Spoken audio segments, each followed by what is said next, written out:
Let's start with the elephant in the room. Obviously, Donald Trump. I have myself, my magazine, have a complicated relationship with Donald Trump. We inveighed against him very strongly in the primaries. He called me a loser repeatedly. He said I should be banned from TV. But I've had a little bit of a rapprochement with him that I guess began a little while ago when I came back to my office one day, and I found this brown envelope from the White House on my desk. I was very curious what it was. I opened it up, and it was a ripped-out page of one of my columns from the New York Post. And I consider the New York Post the nation's newspaper. Most importantly, the President of the United States considers the New York Post the nation's newspaper. And it's this column I'd written about just what a dominating cultural and political presence Trump is.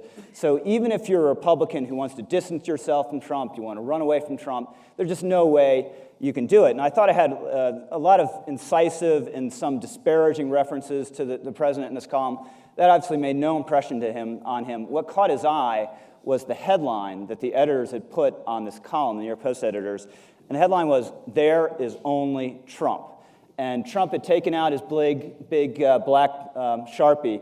It circled the headline, drew a big arrow to it, and wrote, "Rich, so true, Donald J. Trump." So that's been my last 3 years have felt like that. So Karl, he obviously has a really strong hold on the party. How strong do you think that hold is in historical context, and what accounts for it? Yeah, well, he has an enormously strong hold on the rank and file of the Republican Party. And look, we can argue about it. He says it's the highest ever. It's not, but it's very high. And it's durable, and I think it's an expression of two things. One is there are a lot of Republicans, and remember, at this point 3 years ago, leading in the polls and by not insignificant margins were, in declining order, Jeb Bush, Scott Walker, and Marco Rubio. And the Donald had just come down the escalator.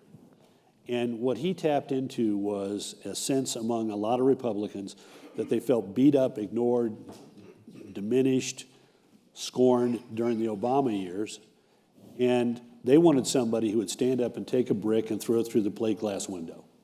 And he said he'd do that, and he did. And we're in a very tribal moment. We're talking mostly, I hope, today about the Republicans, but let's be honest, both political parties are broken. The old sort of post-World War II consensus that guided both political parties has sort of evaporated, in part because they each had success. But both of these parties are broken. They got their problems, we got ours. He's our leader now, and if people attack him, we rally to him.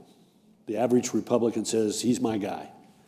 We had an experience, I'm not going to point you out in the crowd, but this is an experience I have virtually every day that I'm in public.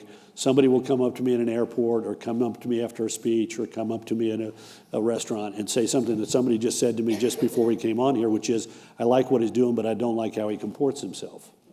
And so you get in, you dig a little bit deeper into that, 89, 87, 91% of Republicans who say we favor him and strongly favor him in many instances, and you do get doubts.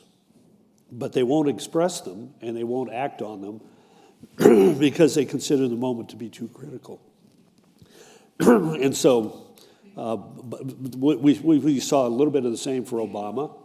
Once President Obama left the stage, the angst of the left wing of the Democratic Party came out, and people are now saying things that they would never have dreamed of saying publicly about him, about the leader of their party.